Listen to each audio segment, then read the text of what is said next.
नमस्कार मित्रांनो, आज आपण कंबाईन प्रिलिम्स 2023 या प्रश्नपत्रिकेतील पॉलिटी या विषयातील क्वेश्चनचे ॲनालिसिस पाहणार आहोत. चला तर मग सुरुवात करूयात. 51 नंबरचा प्रश्न पहा. महाधिवक्त्यांबद्दल असत्य विधान ओळखायचे आहे. तर पहिलं विधान पहा. महाधिवक्त्याची नियुक्ती हे भारताचे राष्ट्रपती करतात. तर हे विधान चुकीचे आहे, कारण महाधिवक्त्याची नियुक्ती हे राज्यपाल करतात. त्यामुळे येथे या प्रश्नाचे उत्तर पर्याय क्रमांक 1 हे आहे. त्याचबरोबर महाधिवक्ता हे राज्यपालांनी संदर्भित केलेल्या कायदेशीर बाबीवर ते राज्य सरकारला सल्ला देतात. त्याचबरोबर राज्यपालांनी नेमून दिलेली कायदेशीर कर्तव्ये पार पाडतात आणि संविधान किंवा इतर कोणत्याही कायद्याने त्यांना जी कार्ये दिलेली आहेत ते पार पाडतात. त्यामुळे येथे विधान 2, 3 आणि 4 हे बरोबर आहे. आता आपण महान्यायवादी आणि महाधिवक्ता या दोन्ही बाबींची माहिती पाहूयात, कारण या दोन्ही बाबींवर कंबाईन प्रिलिम्समध्ये खूप वेळा प्रश्न येऊन गेलेला आहे. चला तर मग पाहूयात. महान्यायवादी या पदाची तरतूद कलम 76 मध्ये आहे, तर महाधिवक्ता या पदाची तरतूद कलम 165 मध्ये आहे. महान्यायवादी यांची नियुक्ती राष्ट्रपती करतात, तर महाधिवक्ता यांची नियुक्ती हे राज्यपाल करतात. महान्यायवादी यांचा कार्यकाल राष्ट्रपतींची मर्जी असेपर्यंत असतो, तर महाधिवक्ता यांचा कार्यकाल राज्यपालांची मर्जी असेपर्यंत असतो.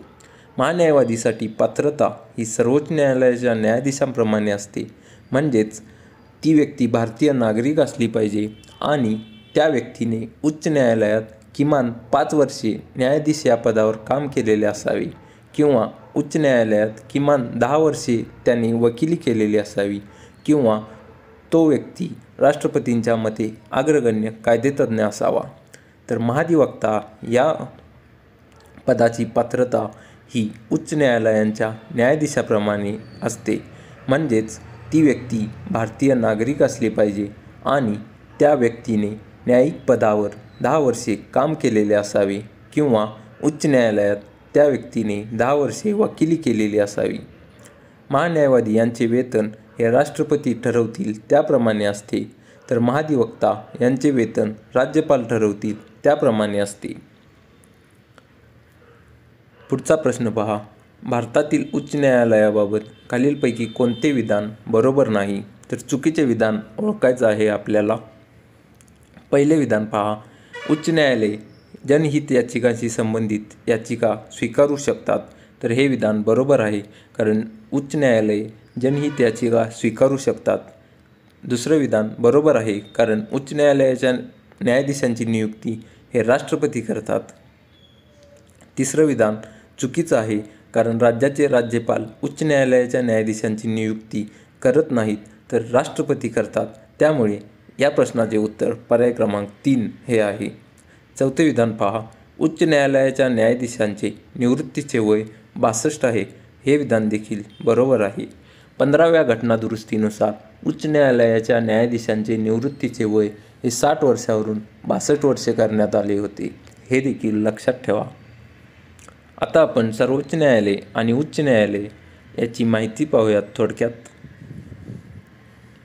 सर्वोच्च न्यायालयाची स्थापना 28 जानेवारी 1950 रोजी झाली. तर भारतीय उच्च न्यायालय कायदा 1861 यानुसार 1862 साली कलकत्ता, मद्रास आणि मुंबई या ठिकाणी उच्च न्यायालये स्थापित करण्यात आली होती. तर 1866 साली अलाहाबाद उच्च न्यायालयाची स्थापना करण्यात आली. सर्वोच्च न्यायालयाची संरचना आपण जर पाहिली, तर सर्वोच्च न्यायालय न्यायमूर्तीची संख्या अधिनियम 1956 या कायद्याने सर्वोच्च न्यायालयाच्या न्यायाधीशांची संख्या संसद निश्चित करते. तर उच्च न्यायालयामध्ये एक मुख्य न्यायाधीश आणि राष्ट्रपती वेळोवेळी ठरवतील इतके अन्य न्यायाधीश असतात. दोन्ही सर्वोच्च न्यायालय आणि उच्च न्यायालय या दोन्ही न्यायालयातील न्यायाधीशांची नियुक्ती हे राष्ट्रपती करतात.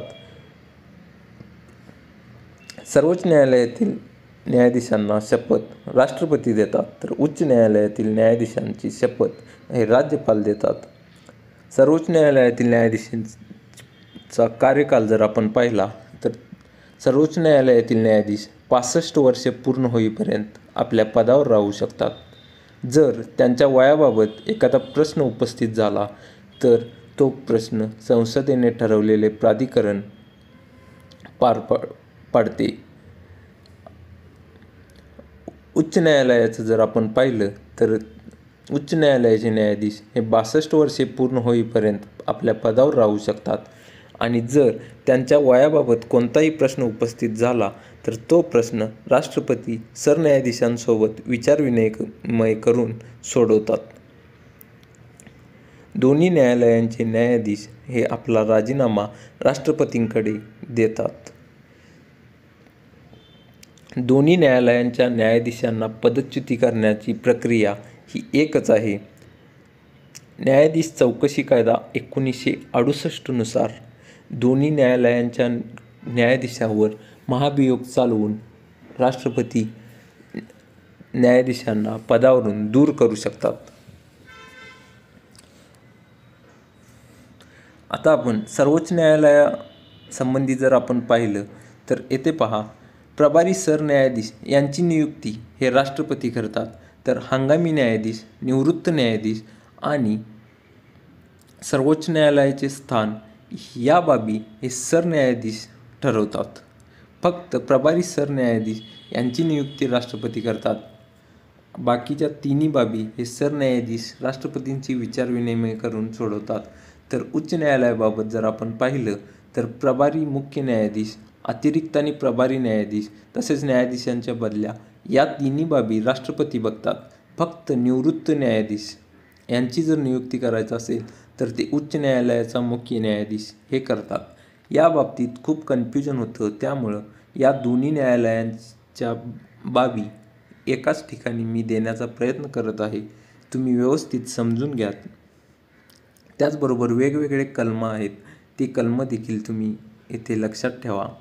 सर्वोच्च न्यायालयाच्या न्यायाधीशांना निवृत्तीनंतर व्यवसाय करण्यास पूर्ण बंदी आहे, तर उच्च न्यायालयातील न्यायाधीशांना निवृत्तीनंतर फक्त सर्वोच्च न्यायालय आणि इतर उच्च न्यायालय यामध्येच व्यवसाय करण्यास परवानगी आहे. ते सोडून इतर कोणत्याही न्यायालयात ते व्यवसाय करू शकत नाहीत, अशी तरतूद आहे. पुढचा प्रश्न पहा, भारत सरकारकडून प्रत्येक वर्षी 24 एप्रिल हा दिवस खालीलपैकी कोणता दिवस म्हणून साजरा केला जातो? तर 24 एप्रिल हा दिवस राष्ट्रीय पंचायत राज दिन म्हणून साजरा केला जातो. 24 एप्रिल 1993 रोजी 73वी घटनादुरुस्ती लागू झाली, त्यामुळे हा दिवस राष्ट्रीय पंचायत राज दिन म्हणून साजरा केला जातो. राष्ट्रीय मतदार दिन 25 जानेवारी हा दिवस राष्ट्रीय मतदार दिन म्हणून साजरा केला जातो. 25 जानेवारी 1950 रोजी भारतीय निवडणूक आयोगाची स्थापना झाली आहे, त्यामुळे हा दिवस राष्ट्रीय मतदार दिन म्हणून साजरा केला जातो. तर राष्ट्रीय साक्षरता दिन हा दिवस 8 सप्टेंबर रोजी साजरा केला जातो. पुढचा प्रश्न पहा, खालीलपैकी कोणत्या राज्यांमध्ये विधान परिषद हे सभागृह नाही? या 4 राज्यांपैकी बिहार आणि कर्नाटक या राज्यात सध्या विधान परिषद अस्तित्वात आहे, तर केरळ आणि राजस्थान या 2 राज्यात सध्या विधान परिषद अस्तित्वात नाही. त्यामुळे या प्रश्नाचे उत्तर पर्याय क्रमांक 2 हे आहे. आता आपण सध्या अस्तित्वात असलेली विधान परिषद अस्तित्वात असलेली राज्ये पाहूयात. टांबूक या शब्दानुसार आपण सध्या 6 राज्यात विधान परिषद अस्तित्वात आहेत. ती राज्ये आपण लक्षात ठेवू शकता. तर ती म्हणजे तेलंगणा, ए म्हणजे आंध्र प्रदेश, एम म्हणजे महाराष्ट्र, बी म्हणजे बिहार, यू म्हणजे यूपी आणि के म्हणजे कर्नाटक. या 6 राज्यांमध्ये सध्या विधान परिषद अस्तित्वात आहे. जर आपण पाहिलं तर सगळ्यात जास्त विधान परिषद संख्या ही यूपीमध्ये आहे. यूपीमध्ये 100 सदस्य यूपी विधान परिषदेत 100 सदस्य आहेत, तर महाराष्ट्रामध्ये 78 आहेत. बिहार आणि कर्नाटकमध्ये 75 विधान परिषद सदस्य आहेत, तर आंध्र प्रदेशमध्ये 50 विधान परिषद सदस्य आहेत, तर तेलंगणामध्ये 40 विधान परिषद सदस्य आहेत.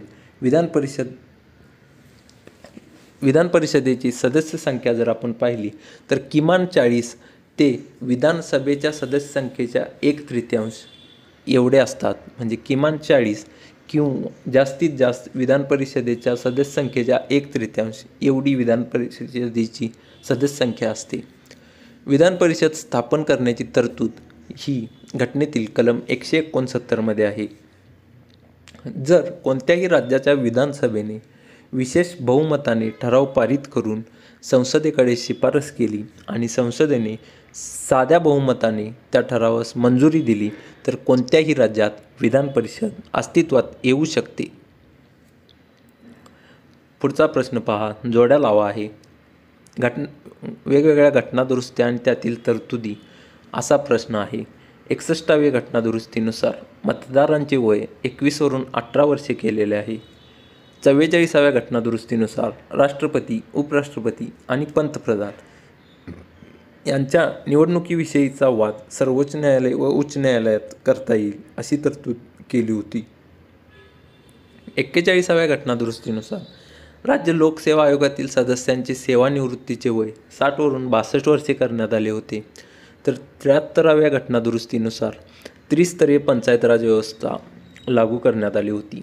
आता आपण महत्त्वाच्या घटनादुरुस्त्या पाहूयात. पहिली घटनादुरुस्ती ही घटनादुरुस्ती घटनासभेने केली होती. या घटनादुरुस्तीनुसार आपल्या घटनेमध्ये परिशिष्ट 9 समाविष्ट करण्यात आले होते आणि त्यानुसार जमीन सुधारणा आणि त्यातील इतर कायद्यांचे न्यायिक पुनर्विलोकनापासून संरक्षण करण्यात आले होते. 7व्या घटनादुरुस्तीनुसार राज्यांचे वर्गीकरण रद्द करून 14 राज्ये आणि 6 संघराज्य प्रदेश यांची निर्मिती केली होती. भारत स्वतंत्र झाल्यानंतर सर्वप्रथम आपल्या घटनेत 4 भागात आपल्या राज्यांची विभागणी केली होती. भाग ए मध्ये गव्हर्नर असलेले 9 प्रांत होते. भाग बी मध्ये विधिमंडळ असलेले 9 प्रांत होते. भाग सी मध्ये मुख्य आयुक्तांचे 10 प्रांत होते आणि भाग डी मध्ये अंदमान आणि निकोबार असे 4 भागात वर्गीकरण होते. ते वर्गीकरण रद्द करून 14 राज्ये आणि 6 संघ राज्य प्रदेश 7व्या घटनादुरुस्तीनुसार लागू करण्यात आली होती. 9वी घटनादुरुस्ती बेरुबारी हे क्षेत्र तत्कालीन पाकिस्तान म्हणजे सध्याचे बांगलादेशला देण्यासाठी 9वी घटनादुरुस्ती करण्यात आली होती. 11व्या घटनादुरुस्तीनुसार उपराष्ट्रपतींच्या निवडणुकीसाठी निर्वाचन मंडळाची तरतूद करण्यात आली होती. सुरुवातीला उपराष्ट्रपतींची निवड ही संसदेच्या संयुक्त बैठकीत होत होती, पण 11व्या घटनादुरुस्तीनुसार यासाठी निर्वाचन मंडळाची तरतूद केली गेली. 15व्या घटनादुरुस्तीनुसार उच्च न्यायालयाच्या न्यायाधीशांची निवृत्तीचे वय 60 वरून 62 वर्षे करण्यात आले. 21व्या घटनादुरुस्तीनुसार सिंधी या भाषेचा परिशिष्ट 8 मध्ये समावेश करण्यात आला. 24 आणि 25वी घटनादुरुस्ती ही सर्वोच्च न्यायालयाने गोलकनाथ खटल्यामध्ये मूलभूत हक्कात दुरुस्ती करता येणार नाही असा निकाल दिला. त्यामुळे 24वी आणि 25वी घटनादुरुस्ती संसदेने केली. 24व्या घटनादुरुस्तीनुसार संसद मूलभूत हक्क त्याचबरोबर इतर कोणत्याही भागात दुरुस्ती करू शकते अशी तरतूद होती आणि त्याचबरोबर घटनादुरुस्ती विधेयकास मान्यता देणे हे राष्ट्रपतींवर बंधनकारक करण्यात आले. ही तरतूद 24व्या घटनादुरुस्तीनुसार होती. 25व्या घटनादुरुस्तीनुसार कलम 39B आणि कलम 39C ही जी मार्गदर्शक तत्त्वे आहेत ती लागू करण्याबाबत संसदेने कोणताही कायदा केला तर त्या कायद्याला कलम 14, कलम 19 आणि कलम 31 या हक्कांचे उल्लंघन होते. या कारणावरून त्यास आव्हान देता येणार नाही अशी तरतूद 25व्या घटनादुरुस्तीनुसार करण्यात आली आहे. 36व्या घटनादुरुस्तीनुसार सिक्कीमला राज्याचा दर्जा देण्यात आला. 35व्या घटनादुरुस्तीनुसार सिक्कीमला सहयोगी राज्य हा दर्जा देऊन परिशिष्ट 10 समाविष्ट करण्यात आले होते, पण 36व्या घटनादुरुस्तीनुसार सिक्कीमला राज्याचा दर्जा देऊन 10वे परिशिष्ट हे रद्द केले. 38व्या घटनादुरुस्तीनुसार राष्ट्रीय आणीबाणी ही एकाच वेळी निरनिराळ्या कारणांसाठी घोषणा करता येऊ शकते अशी तरतूद केली गेली आणि राष्ट्रीय आणीबाणीच्या घोषणेवर न्यायालयात आव्हान देता येणार नाही अशी देखील तरतूद केली गेली. 41व्या घटनादुरुस्तीनुसार राज्य लोकसेवा आयोग तसेच संयुक्त लोकसेवा आयोग यातील सदस्यांचे निवृत्तीचे वय 60 वरून 62 वर्षे करण्यात आले. 42व्या घटनादुरुस्तीनुसार वेगवेगळ्या तरतुदी केल्या गेल्या. त्यातील महत्त्वाच्या आपण पाहूयात. सरनाम्यामध्ये समाजवादी, धर्मनिरपेक्षता आणि एकात्मता या 3 शब्दांचा समावेश करण्यात आला. त्याचबरोबर भाग 4A याचा समावेश करून मूलभूत कर्तव्ये समाविष्ट करण्यात आली. त्याचबरोबर भाग 14A समावेश करून प्रशासकीय न्यायाधिकरण याची तरतूद देखील 42व्या घटनादुरुस्तीनुसार करण्यात आली होती. मंत्रिमंडळाचा सल्ला हा राष्ट्रपतींवर बंधनकारक करण्यात आला होता. त्याचबरोबर लोकसभा आणि विधानसभा यांचा कार्यकाल 1 वर्षाने वाढवून 5 वरून 6 करण्यात आला. त्यानंतर अखिल भारतीय न्यायिक सेवा याची निर्मिती देखील करण्यात आली होती. सर्वोच्च न्यायालय आणि उच्च न्यायालय यांचे न्यायिक पुनर्विलोकनाचे अधिकार क्षेत्र मर्यादित करण्यात आले. आणि 42व्या घटनादुरुस्तीनुसार 4 मार्गदर्शक तत्त्वांचा समावेश करण्यात आला होता. यामध्ये पहा, 39A मध्ये मोफत आणि कायदेविषयक सहाय्य हे मार्गदर्शक तत्त्व समावेश करण्यात आले होते.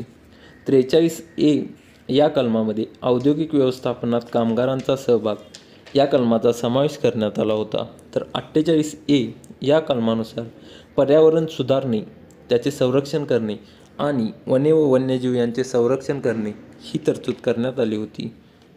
आणि 39F याचा समावेश करून मुलांच्या आरोग्यपूर्ण विकासाची संधी या बाबीची शाश्वती देणे हे मार्गदर्शक तत्त्व देखील 42व्या घटनादुरुस्तीनुसार समावेश करण्यात आले होते. 43व्या घटनादुरुस्तीनुसार सर्वोच्च न्यायालय आणि उच्च न्यायालयाचे न्यायिक पुनर्विलोकनाचे अधिकार क्षेत्र पुनर्स्थापित करण्यात आले होते. 44व्या घटनादुरुस्तीनुसार लोकसभा आणि विधानसभांचा कार्यकाल पुन्हा 5 वर्षे करण्यात आला. मंत्रिमंडळाने एकदा दिलेला सल्ला पुनर्विचारार्थ परत पाठवण्याचा अधिकार राष्ट्रपतींना देण्यात आला. पण पुनर्विचारार्थ पाठवलेला सल्ला पुन्हा आणि राष्ट्रपतींकडे पाठवल्यास त्यास मान्यता देणे राष्ट्रपतींवर बंधनकारक करण्यात आले. सर्वप्रथम राष्ट्रीय आणीबाणी ही युद्ध, परकीय आक्रमण आणि अंतर्गत अशांतता या कारणावरून करता येत होते. पण 44व्या घटनादुरुस्तीनुसार अंतर्गत अशांतता या शब्दाऐवजी सशस्त्र बंडाळी असा शब्दप्रयोग करण्यात आला. मालमत्तेचा हक्क हा मूलभूत हक्कातून वगळून कायदेशीर हक्क करण्यात आला आणि याची तरतूद कलम 300A मध्ये करण्यात आली. त्याचबरोबर राष्ट्रीय आणीबाणीच्या काळात कलम 20 व 21 निलंबित करता येत नाहीत अशी तरतूद देखील करण्यात आली. 52वी घटनादुरुस्ती ही पक्षांतर बंदी कायद्यासंबंधी आहे आणि यासाठी 10वे परिशिष्ट समाविष्ट करण्यात आले. 60वी घटनादुरुस्तीनुसार व्यावसायिक कराची मर्यादा ही प्रतिवर्ष 250 वरून प्रतिवर्ष 2500 रुपये इतकी वाढवण्यात आली. 61वी घटनादुरुस्तीनुसार मतदारांचे वय 21 वरून 18 वर्षे करण्यात आली. 65वी घटनादुरुस्तीनुसार अनुसूचित जाती व अनुसूचित जमाती आयोग स्थापन करण्यात आले. 69वी घटनादुरुस्तीनुसार दिल्लीला राष्ट्रीय राजधानी क्षेत्र असा विशेष दर्जा देण्यात येऊन दिल्लीमध्ये विधानसभा आणि 7 सदस्य असलेले मंत्रिमंडळ स्थापन करण्याची तरतूद करण्यात आली. 71वी घटनादुरुस्तीनुसार कोकणी, मणिपुरी आणि नेपाळी या भाषेचा समावेश परिशिष्ट 8 मध्ये करण्यात आला. 73वी घटनादुरुस्तीनुसार पंचायत राज संस्थांना घटनात्मक दर्जा देऊन परिशिष्ट 11 समाविष्ट करण्यात आले. त्यामध्ये 29 विषय आहेत. तर 74वी घटनादुरुस्तीनुसार नागरी स्थानिक स्वराज्य संस्था यांना घटनात्मक दर्जा देण्यात आला. यासाठी परिशिष्ट 12 समाविष्ट करण्यात आले. यामध्ये 18 विषय आहेत. 77वी घटनादुरुस्तीनुसार सरकारी नोकरीच्या पदोन्नतीमध्ये अनुसूचित जाती व अनुसूचित जमातीसाठी आरक्षणाची तरतूद करण्यात आली. यामध्ये पदोन्नतीमध्ये इतर मागासवर्गांना आरक्षण नाही हे लक्षात ठेवा. 86वी घटनादुरुस्तीनुसार प्राथमिक शिक्षण हा मूलभूत अधिकार करण्यात आला. यासाठी कलम 21A याचा समावेश करण्यात आला. 89वी घटनादुरुस्तीनुसार अनुसूचित जाती व अनुसूचित जमातीसाठी स्वतंत्र आयोग स्थापन करण्यात आले. कलम 338 मध्ये अनुसूचित जाती आयोग तर कलम 338A मध्ये अनुसूचित जमाती आयोग अशी तरतूद करण्यात आली. 91वी घटनादुरुस्तीनुसार मंत्रिमंडळाचा आकार मर्यादित करण्यात आला. यामध्ये केंद्रामध्ये पंतप्रधानांसहित जास्तीत जास्त लोकसभेच्या सदस्य संख्येच्या 15% मंत्री होतील अशी तरतूद होती. तर राज्यांमध्ये मुख्यमंत्र्यांसहित किमान 12 ते विधानसभेच्या सदस्य संख्येच्या 1/3 विधानसभेच्या सदस्य संख्येच्या 15% अशी तरतूद 91व्या घटनादुरुस्तीनुसार करण्यात आली. 92वी घटनादुरुस्तीनुसार बोडो, डोंगरी, मैथिली, संताळी या भाषांचा समावेश परिशिष्ट 8 मध्ये करण्यात आला. 97वी घटनादुरुस्तीनुसार सहकारी संस्थांना घटनात्मक दर्जा देण्यात आला. सहकारी संस्था स्थापन करणे हा नागरिकांचा मूलभूत अधिकार बनला या घटनादुरुस्तीमुळे. 102व्या घटनादुरुस्तीनुसार राष्ट्रीय मागासवर्ग आयोगाला घटनात्मक दर्जा देण्यात आला. तर 103व्या घटनादुरुस्तीनुसार इकॉनॉमिकली वीकर सेक्शन यांना म्हणजेच आर्थिकदृष्ट्या मागासवर्गीयांना 10% आरक्षण देण्यात आले. 104व्या घटनादुरुस्तीनुसार अनुसूचित जाती व अनुसूचित जमातीचे आरक्षण 10 वर्षांनी वाढवले. त्याचबरोबर अँग्लो इंडियनांचे आरक्षण रद्द केले गेले. 105व्या घटनादुरुस्तीनुसार राज्यांना सोशली आणि इकॉनॉमिकली बॅकवर्ड म्हणजेच सामाजिक आणि आर्थिकदृष्ट्या मागासवर्ग निवडण्याचा अधिकार राज्यांना देण्यात आला 105व्या घटनादुरुस्तीनुसार. आत्ता नुकतीच 106वी घटनादुरुस्ती झाली.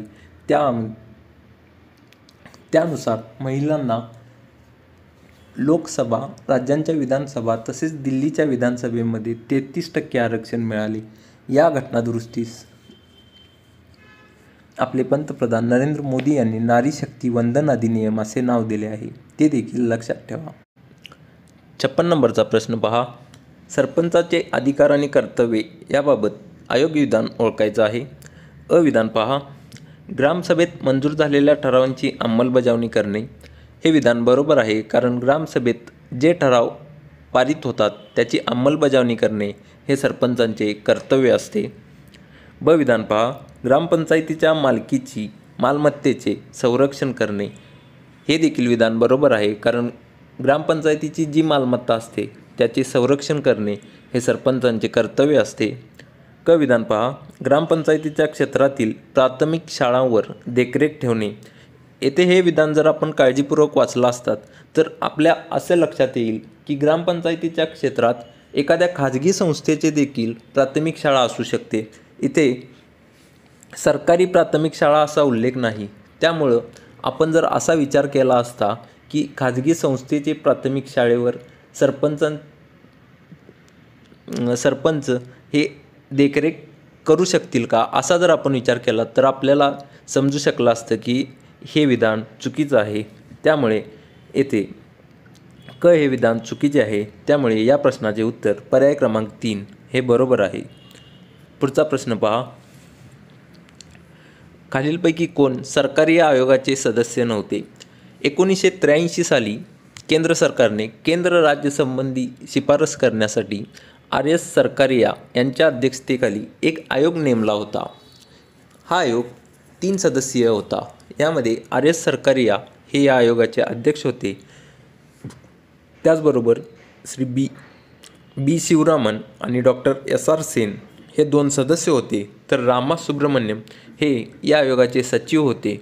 त्यामुळे पर्याय क्रमांक 3 हे रामा सुब्रमण्यम या प्रश्नाचे उत्तर असेल, कारण रामा सुब्रमण्यम हे सचिव होते, सदस्य नव्हते. त्यामुळे या प्रश्नाचे उत्तर पर्याय क्रमांक 3 हे आहे. आता मित्रांनो, आपण केंद्र राज्य संबंधी विविध समित्या स्थापन झाल्या होत्या त्यांची थोडक्यात माहिती पाहूयात.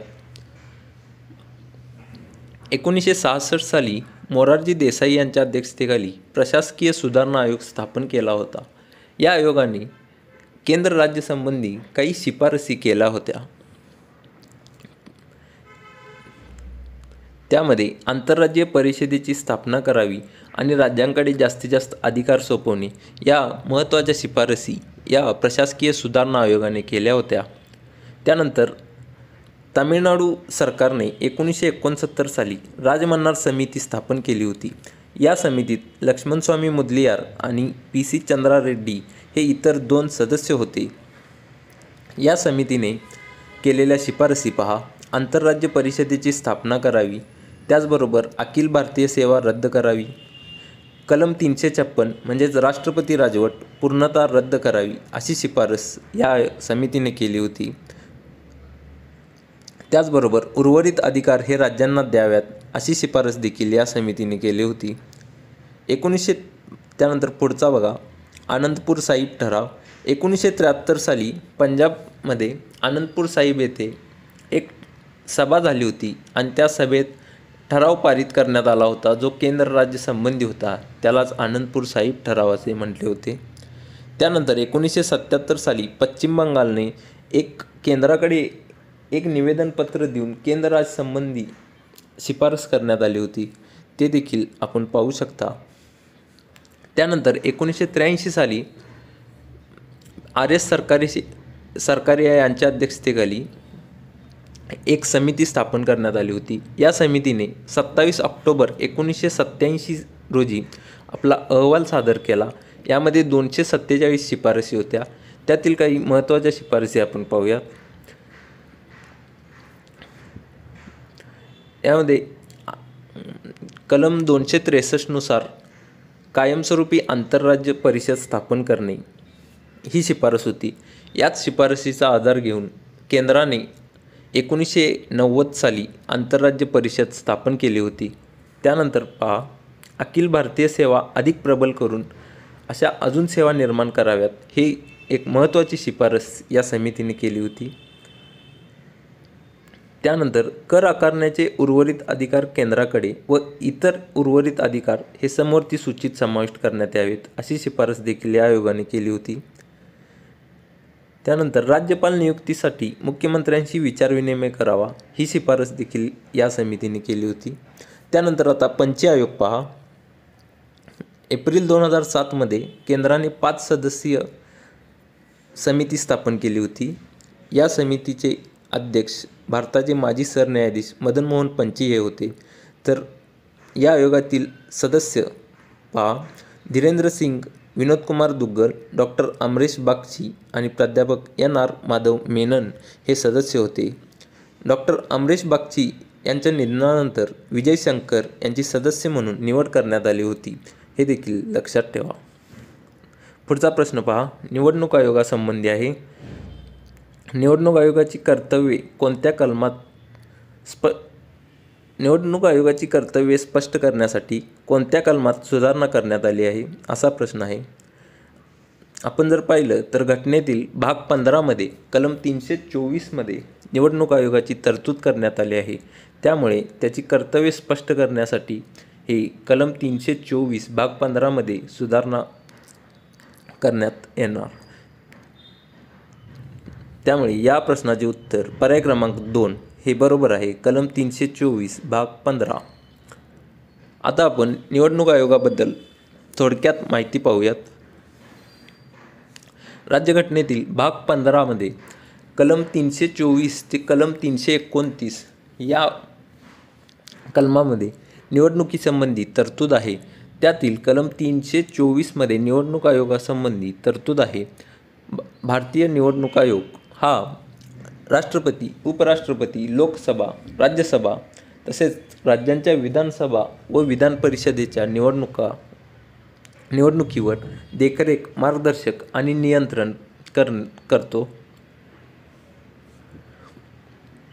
जर आपण निवडणूक आयोगाची रचना पाहिली तर निवडणूक आयोगामध्ये एक मुख्य निवडणूक आयुक्त आणि राष्ट्रपती वेळोवेळी ठरवतील इतके इतर निवडणूक आयुक्त असतील अशी आपल्या निवडणूक आयोगाची रचना आहे.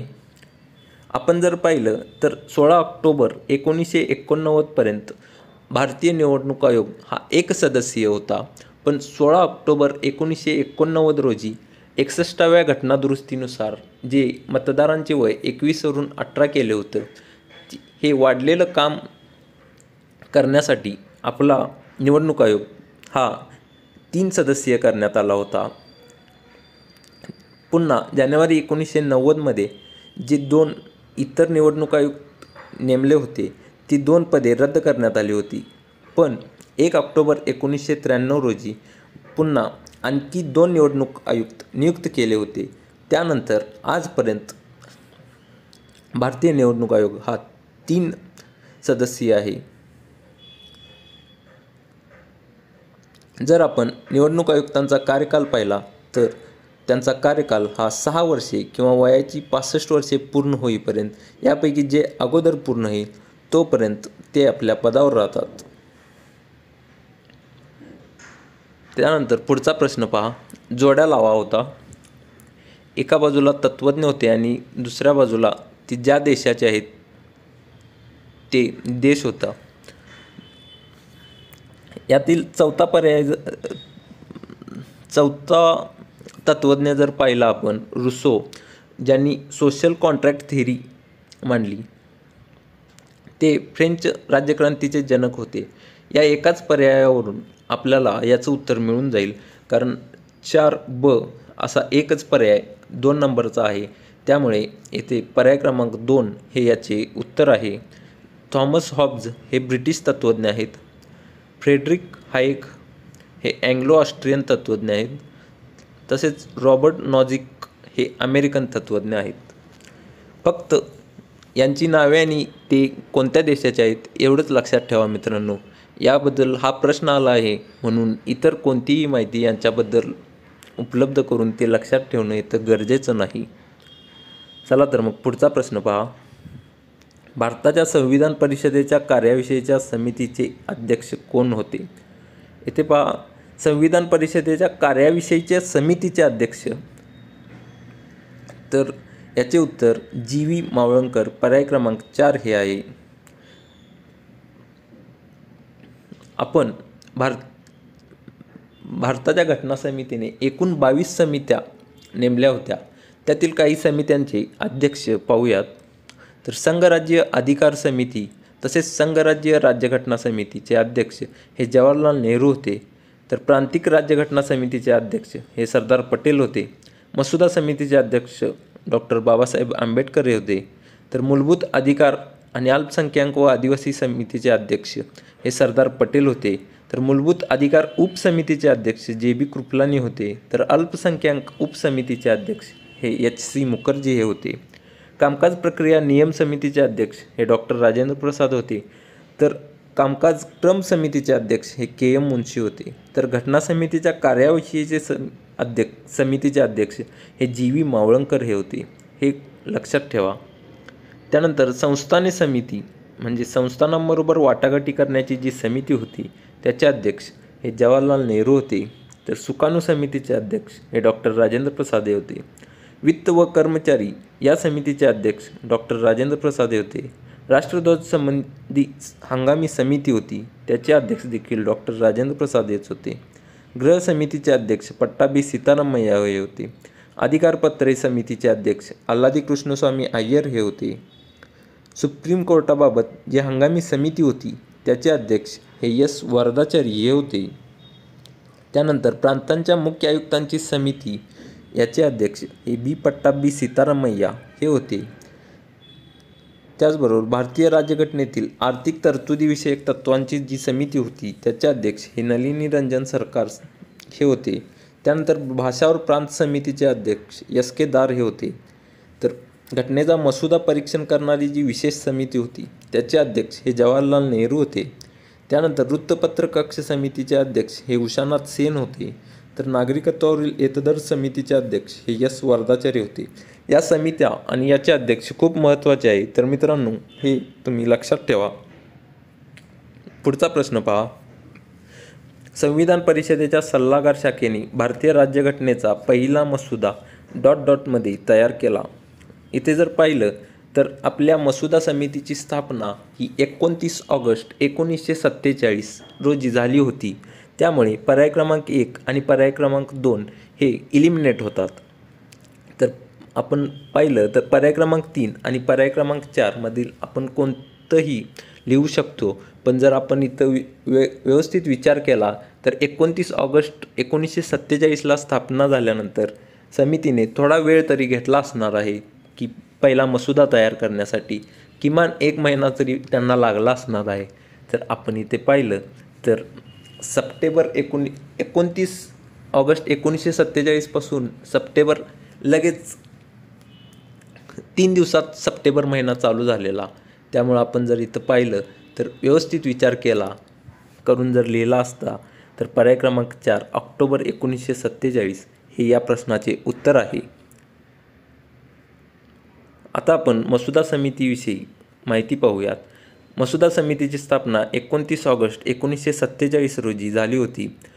या समितीचे अध्यक्ष हे आपले डॉक्टर बाबासाहेब आंबेडकर हे होते. या समितीमध्ये एकूण 7 सदस्य होते. या 7 सदस्यांची माहिती आपण पाहूयात. यामध्ये एन गोपालस्वामी अय्यंगार हे सदस्य होते.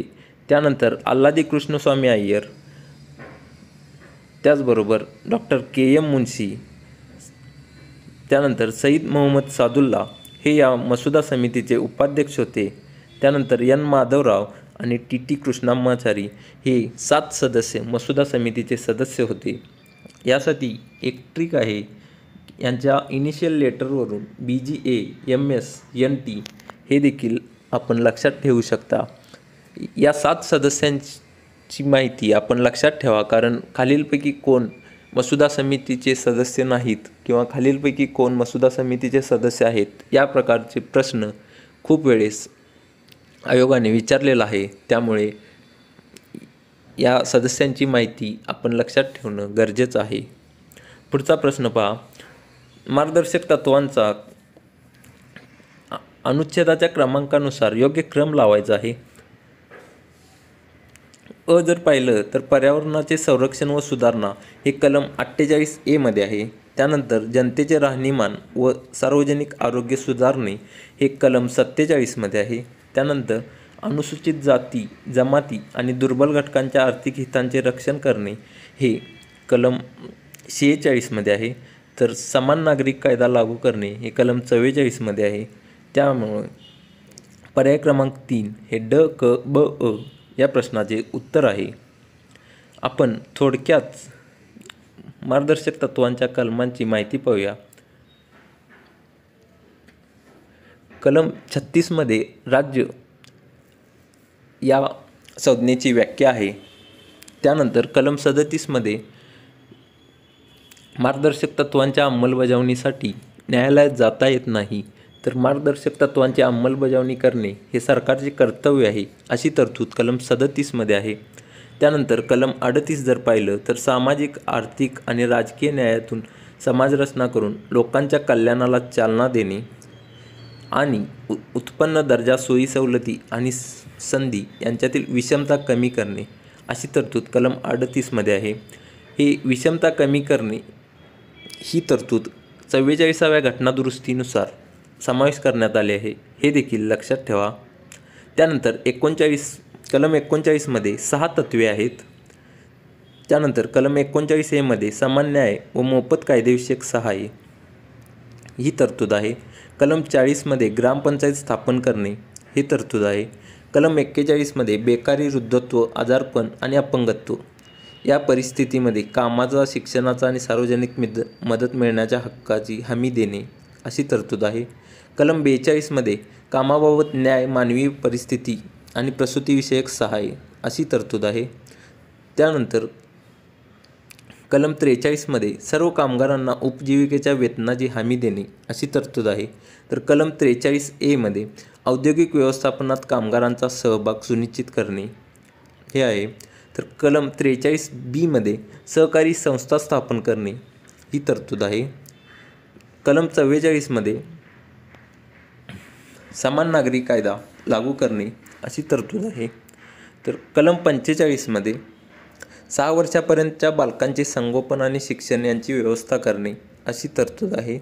कलम 46 मध्ये अनुसूचित जाती, अनुसूचित जमाती व समाजातील इतर दुर्बल घटकांच्या शैक्षणिक व आर्थिक हितांना चालना देणे अशी तरतूद आहे.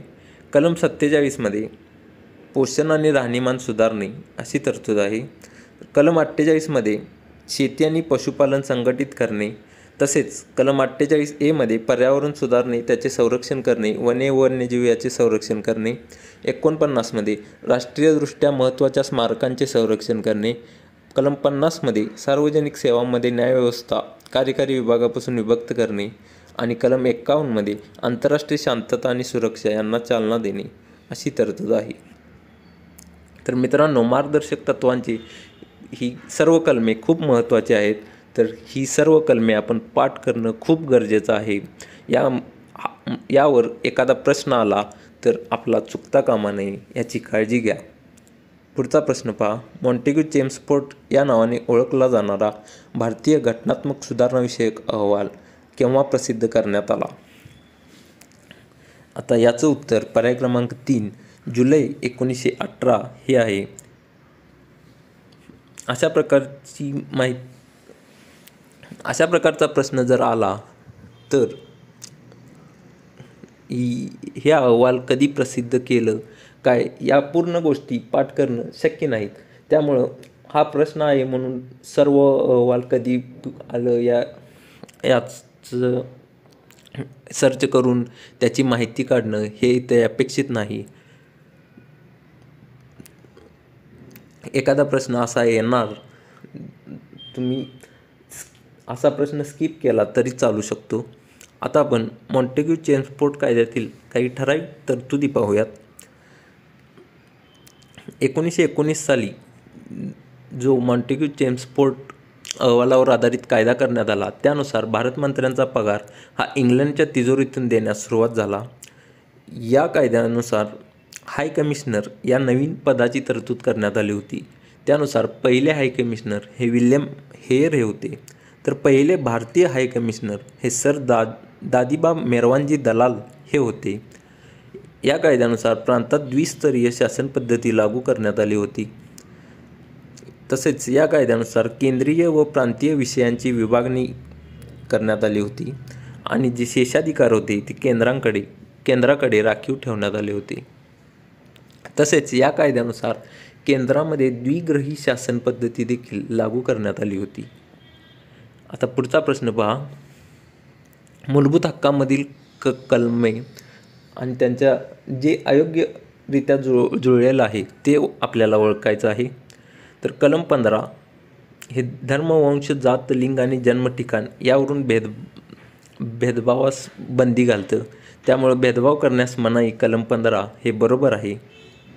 कलम 19 मध्ये भाषण आणि अभिव्यक्ती स्वातंत्र्यामध्ये संमेलनाचा हक्क हा सम्मिलित आहे. त्यामुळे ब देखील बरोबर आहे. क पहा.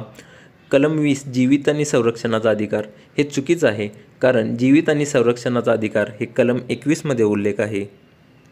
त्यामुळे फक्त क हे चुकीचं आहे. ड जर पाहिलं तर घटनात्मक उपायाचा अधिकार हे कलम 32 मध्ये आहे. त्यामुळे येथे पर्याय अयोग्य विचारलेला आहे. त्यामुळे 64 या प्रश्नाचे उत्तर पर्याय क्रमांक 3 हे बरोबर आहे. मित्रांनो, मूलभूत हक्कामधील सर्व कलमे आपल्याला तोंडपाठ असणं खूप गरजेचं आहे, कारण यावर खूप वेळास प्रश्न आलेला आहे. तर आपण जर पाहिलं तर कलम 12 मध्ये राज्य या संज्ञेची व्याख्या आहे. यामध्ये सर्वोच्च न्यायालय आणि उच्च न्यायालय जर सोडलं तर सर्व संस्था, संसद, राज्य विधिमंडळ तसेच आपली पंचायत राज, नगरपालिका, महानगरपालिका या खाजगी संस्था या सर्व संस्थांचा समावेश होतो. आणि कलम 13 मध्ये कायद्याची व्याख्या केलेली आहे. त्यानंतर 14 ते 18 मध्ये समतेचा हक्क आहे. कलम 14 मध्ये कायद्यासमोर समानता आणि कायद्याचे समान संरक्षण अशी तरतूद आहे. त्यानंतर कलम 15 मध्ये भेदभाव करण्यास बंदी आहे. कलम 16 ही सरकारी नोकरीत समानता. कलम 17 मध्ये अस्पृश्यता आहे. कलम 18 मध्ये अस्पृश्यता नष्ट करणे. कलम 18 मध्ये पदव्या समाप्त करणे. त्यानंतर कलम 19 ते 22 मध्ये स्वातंत्र्याचा हक्क आहे. 19 भाषण आणि कलम 20 गुन्ह्याबद्दल दोषी ठरवण्यासंदर्भात आहे. कलम 21 जीवित आणि व्यक्तिगत स्वातंत्र्याचा बद्दल आहे. कलम 21 अ मध्ये शिक्षणाचा हक्क आहे आणि कलम 22 हे अटक व स्थानबद्धतेविरुद्ध आहे. कलम 23 आणि 24 शोषणाविरुद्धचा हक्क आहे. त्यामध्ये 23 मध्ये मानवी व्यापार आणि सक्तीचे श्रम, तर 24 मध्ये कारखान्यामध्ये कामास मुलांना बंदी असं आहे. कलम 25 ते 28 हे धार्मिक स्वातंत्र्याबद्दल आहे. कलम 25 मध्ये सर्व व्यक्तींना सद्विवेक बुद्धीने वागण्याचे, धर्माचे पालन आचरण करण्याचे स्वातंत्र्य आहे. तर 26 मध्ये धार्मिक व्यवहाराचे व्यवस्थापनाची तरतूद आहे. 27 मध्ये कर न देण्याचे स्वातंत्र्य आहे. तर 28 मध्ये धार्मिक शिक्षणासंबंधी आहे. 29 आणि 30 हे सांस्कृतिक व शैक्षणिक हक्कासंबंधी आहे. 29मध्ये हे 29 हे कलम फक्त अल्पसंख्याकांसाठी नसून बहुसंख्याक यांनाही लागू होतं, हे देखील लक्षात ठेवा. 29मध्ये भारताच्या कोणत्याही भागात राहण्याचा तसेच भाषा, लिपी आणि संस्कृती जतन करण्याचा हक्क आहे. तर कलम 30मध्ये शैक्षणिक संस्था विषयक अल्पसंख्याकांचा हक्क आहे.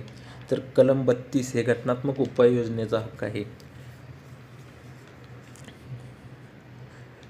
65 नंबरचा प्रश्न पहा मित्रांनो. समोरची सूचीमध्ये खालीलपैकी कशाचा समावेश होत नाही असा प्रश्न आहे. अ मध्ये करारनामा, ब मध्ये जंगले, क मध्ये जकात आणि ड मध्ये दिवाळखोरी आणि नादारी.